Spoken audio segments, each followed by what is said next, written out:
અમેરિકામાં રહેતા ગુજરાતી એવું માને છે કે વોલમાર્ટ જેટલો સસ્તો સામાન બીજે ક્યાંય નથી મળતો. આ વાત ઘણા ખરા અંશે સાચી છે, પણ હવે કદાચ વોલમાર્ટમાં શોપિંગ કરવા જતા લોકોને ખિસ્સા હળવા કરવાની તૈયારી રાખવી પડશે, કારણ કે 2026ના અંત સુધીમાં અમેરિકામાં આવેલા તમામ વોલમાર્ટના સ્ટોર્સમાં ડિજિટલ શેલ્ફ લેબલ્સ લાગી જવાના છે. આમ તો વોલમાર્ટનો એવો દાવો છે કે ડિજિટલ પ્રાઇસ ટેગ્સથી સ્ટાફનું કામ આસાન બનશે, તેમજ દરેક સ્ટોર્સમાં જે તે વસ્તુની કિંમત સરખી જ રહે તે સુનિશ્ચિત કરવામાં પણ આસાની રહેશે. જોકે વોલમાર્ટના આ દાવાને અમુક જાણકારો શંકાની નજરે જોઈ રહ્યા છે, કારણ કે તેમનું માનવું છે કે ડિજિટલ પ્રાઇસ ટેગ લગાડવા પાછળ વોલમાર્ટની કંઈક અલગ જ લેવલની ગેમ છે, જેનાથી કસ્ટમર્સને જ નુકસાન થવાનું છે. આખરે શું હોઈ શકે છે વોલમાર્ટનો આ પ્લાન અને કેમ તેનાથી કસ્ટમર્સને નુકસાન થશે તેવી અમુક લોકોને આશંકા છે, તેની તમામ વિગતો જોઈશું આ વિડીયોમાં. વર્ષે દાડે બિલિયન્સ ઓફ ડોલર્સનો પ્રોફિટ રળતી વોલમાર્ટ માત્ર ગ્રોસરી સહિતનો માલ સામાન વેચતી કંપની નથી. તે ટેકનોલોજીમાં પણ જંગી ઇન્વેસ્ટમેન્ટ કરે છે અને કઈ રીતે પોતાનો ધંધો વધારવો તેને લગતા અવનવા અખતરા પણ તે સતત ચાલુ જ રાખે છે. અમેરિકાના રિટેલ માર્કેટમાં ટેકનોલોજીને કારણે ખાસા ફેરફાર થઈ રહ્યા છે.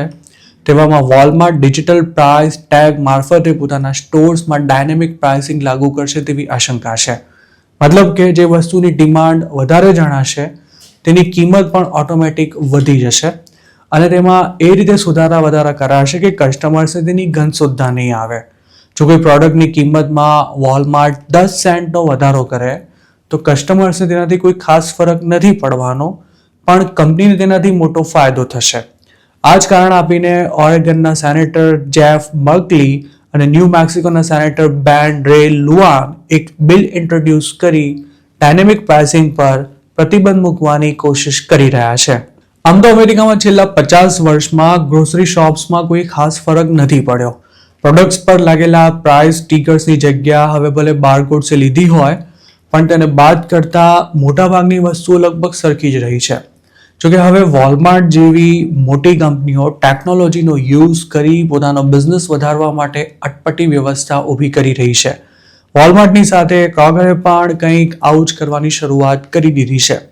ડિજિટલ શેલ્ફ લેબલ્સને DSL તરીકે પણ ઓળખવામાં આવે છે અને વોલમાર્ટનો દાવો છે કે તેનાથી પ્રાઇસિંગ ડ્યુટીમાં રહેલા સ્ટાફનો 75% જેટલો સમય બચશે અને સાથે જ વોલમાર્ટના સ્પાર્ક ડિલિવરી ડ્રાઈવર્સ જે વસ્તુને શોધતા હશે તેના પર ફ્લેશિંગ DSL જોતા જ તેઓ તેને આસાનીથી શોધી શકશે. વોલમાર્ટની જેમ જ અમુક એક્સપર્ટ્સ એવા પણ છે કે જેમનું માનવું છે કે DSLના કારણે ડાયનેમિક પ્રાઇસિંગ લાગુ નથી થવાનું. આ ટેકનોલોજીથી કોઈ પણ પ્રોડક્ટની કિંમત સેકન્ડોમાં બદલી શકાશે તે વાત 100% સાચી છે, પણ તેનો અર્થ એવો નથી થતો કે પ્રોડક્ટ્સની કિંમત તેની ડિમાન્ડ પ્રમાણે બદલાતી રહેશે. જોકે હાલ ઇન્ફ્લેશન વધી રહ્યું છે, ગેસ અને ડીઝલ મોંઘા થઈ રહ્યા છે, ત્યારે અન્ય ચીજ વસ્તુઓના ભાવ પણ વધવાની શરૂઆત થઈ ચૂકી છે. તેવામાં વોલમાર્ટમાં મળતો સામાન પણ મોંઘો થવાની શક્યતા નકારી શકાય તેમ નથી, પણ તેના માટે ડાયનેમિક પ્રાઇસિંગને જવાબદાર ગણવું વધારે પડતું કહેવાશે તેવું પણ તેમનું માનવું છે. જોકે દરેક એક્સપર્ટ્સ આ આર્ગ્યુમેન્ટ સાથે સહમત નથી થતા. રિટેલ ઇન્ડસ્ટ્રી સાથે સંકળાયેલા લોકોનું માનીએ તો ડાયનેમિક પ્રાઇસિંગ વર્ષોથી અસ્તિત્વમાં છે જ, પણ તેનો વધારે ઉપયોગ સિઝનલ આઇટમ્સને ક્લિયર કરવામાં કે પછી ઓવરસ્ટોક આઇટમ્સને મેનેજ કરવામાં થાય છે, જેના માટે પ્રાઇસ પણ ઉપર નીચે કરાતી હોય છે. ન્યૂ મેક્સિકોના ડેમોક્રેટિક સેનેટર બેન રેનું કહેવું છે કે ક્રૂડની કિંમત દર મહિને વધી રહી છે, તેવામાં કોઈ નવી ટેકનોલોજી દ્વારા ભાવ વધારવાને બદલે ઘટાડવાના પ્રયાસ થાય તે જરૂરી છે. તેવી જ રીતે ઓરેગનના કોંગ્રેસવુમન વેલ હોલીનું કહેવું છે કે કસ્ટમર્સને પ્રોટેક્ટ કરવા માટે કાયદો ન બને ત્યાં સુધી DSLને બેન કરી દેવા જોઈએ.